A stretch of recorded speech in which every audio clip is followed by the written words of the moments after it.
ایک شخص عمیر یا بلال نے رسول اللہ صلی اللہ علیہ وسلم سے پڑی ہوئی چیز کے بارے میں دریافت کیا۔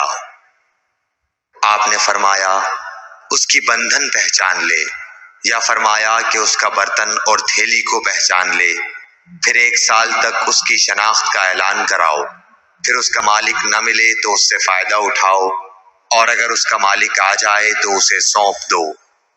اس نے پوچھا کہ اچھا گمشدہ اونٹ کے بارے میں کیا حکم ہے؟ آپ کو اس قدر غصہ آ گیا کہ رخسار مبارک سرخ ہو گئے، یا راوی نے یہ کہا کہ آپ کا چہرہ سرخ ہو گیا۔ یہ سن کر آپ صلی اللہ علیہ وسلم نے فرمایا، تجھے اونٹ سے کیا واسطہ؟ اس کے ساتھ خود اس کی مشق ہے اور اس کے پاؤں کے سم ہیں، وہ خود پانی پر پہنچے گا اور خود پی لے گا اور خود درخت پر چرے گا، لہٰذا اسے چھوڑ دو یہاں تک کہ اس کا مالک مل جائے۔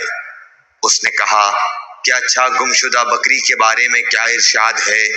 آپ نے فرمایا وہ تیری ہے یا تیرے بھائی کی، ورنہ بھیڑیے کی غذا ہے۔ صحیح بخاری حدیث نمبر 91۔